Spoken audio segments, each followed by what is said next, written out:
everybody. Today I am going out with my wife and the trooper, and we are going to go check out a place a little bit north of us. We don't know how it'll be yet. It's called, what is it called again? My wife says it's called Buyewe. So we're going to go check that out for a while. She will be driving a little bit. It's not that far. I think it's what, 2 hours? And I'm going to see if it's worth taking any actual video of the trip. I mean, I'll take a little bit of the highway and stuff, but I think it's going to be mainly highway and some gravel roads and nothing else. But once we get there, there's some hiking trails and that kind of stuff, and with that, I should be taking some video and some photos. So the sky is getting darker and darker as we go, which is no big deal because, well, it pretty much always rains here. And it's actually kind of nice to see some rain this year during the summer because we haven't had much of it. And, so it won't be a horrible thing if it rains on us today. We'll still enjoy it. It's just being able to get out and spend time with my wife. That's the idea, so that's what we're gonna do today. If it rains, it rains. If it doesn't, well, that's good too. But either way, I'll try to see what we can get done today. Wow, that's a pretty incredible sight. I don't know if you guys can see it, but I think you can. There's rain falling up on the volcano, and it's kind of hazy. It's pretty cool. So here to the right is actually the skirt of Volcano Osorno, and you can see these trees that are going by are all growing in a very volcanic kind of sand.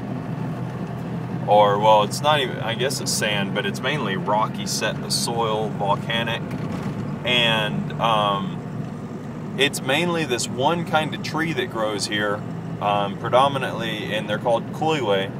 It's a hardwood, and it's a really, really beautiful wood. I actually made a kitchen, a dining table from it all. I might put up a photo of that for you guys to see. And this is pretty much all you see around here at this area because, as I said, and you might be able to see it on the side of the road here, it's just really, really volcanic. In the past, I guess 4 years, they've put in this bike lane. So that's something fairly new because this is a fairly big tourist area. And they've widened the road, which makes it a lot better because this road used to be a disaster to drive on, even though it was asphalt. So just a little bit about this area here. This is Lake Yanquiwe, which I don't know what Yanquiwe means, but that's what it is. And as you can see, the wind's picked up a little bit because you can see the little white tips of the waves on the lake from where the wind's blowing it. And we're trying to make our way around the edge of the lake so that we can get over to where we cross up to the next lake north of us. You'll see that there are these weird rock formations in the rock there.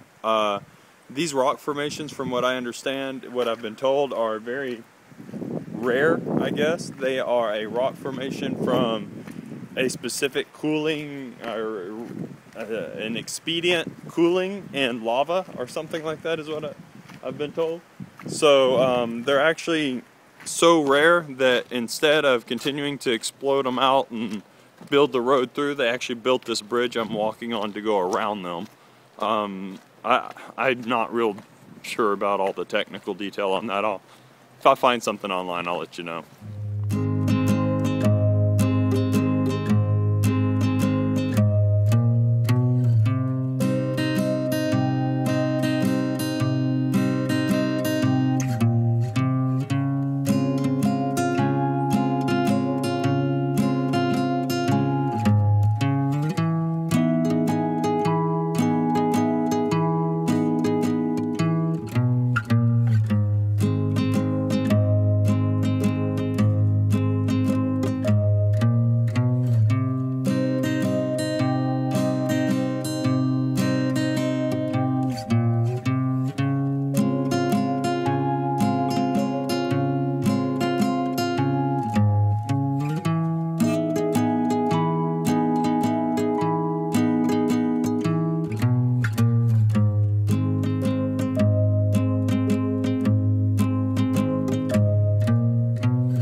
Chile, they actually have this kind of bamboo that doesn't grow straight. It grows like with multiple stalks, like you can see here.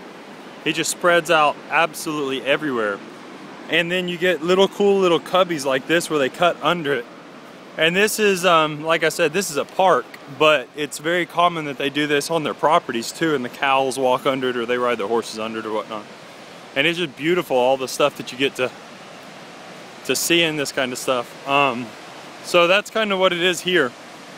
And it looks like we're going to the Salto Rey Pucura, yeah. Pretty sure that this is Salto what? Princesa? I think, or Princess Falls is what it would be in English. And as you can see, it's actually really big. There's evidently another Rey Pucura is a little bit further up, and we're gonna go to that one next. But this place is, I really like the rivers here in Chile. I mean, I like the rivers everywhere. There's my wife over there. She's looking at the falls. So it's really, really pretty here. You can see some really old trees. These here are alerce. And alerce is evidently somehow connected by family tie to what is the sequoia. And these trees evidently are known to live thousands of years. This one, of course, is not living, it's dead.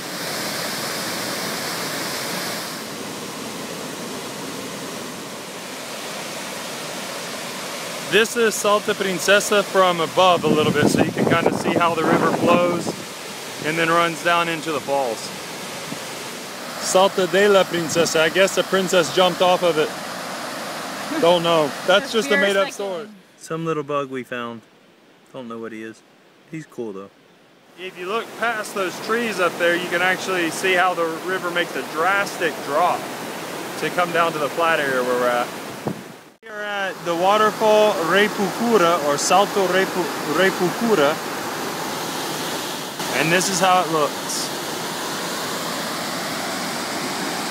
And there's some big old granite walls over here to the side that are just absolutely beautiful.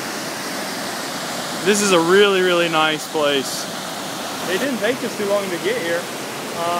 30 minutes maybe? So it's not a bad walk up here. If anybody ever comes to Chile, you should really check out these trails in the National Park Puyehue. They're really worth it. We actually made it up to, I guess, the highest trail they have available on this little circuit of trails. It's not that high really, but it's really pretty. We got to what they call the lookout, or the mirador. And this is what you can see from here. So you can see up at the top, there's the top of the mountains really. They keep going up a little bit higher. I can't get it to focus in all the way. But if you keep coming down in the valley, then you can actually hear the water down there if I shut up for a second or two.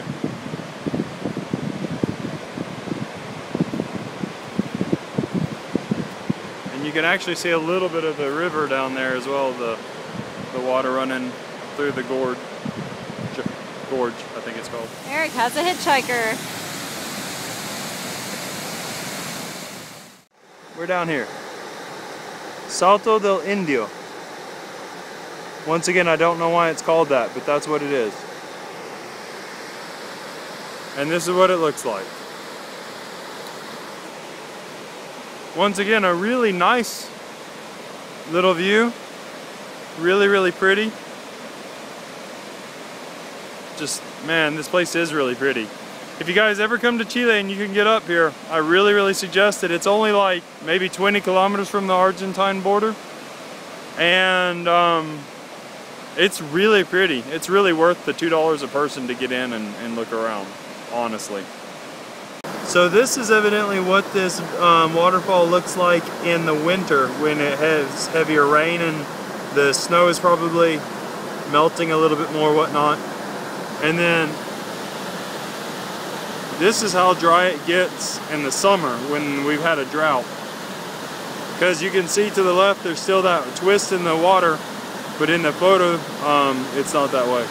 Logs here and all this kind of stuff are logs that have mound up since the dead trees and stuff get washed into the river, and then they they come downstream and then they hit a rock or whatnot. So that's what happens here, and this is very, very common. So we are done for the day. We went out to Antillanca, Cuyewe, whatever you want to call it, which was very, very cool. Sorry, getting the gate. And we had a good time. So now we're back at the house. We're gonna fix us something to eat, take some showers, and watch a movie.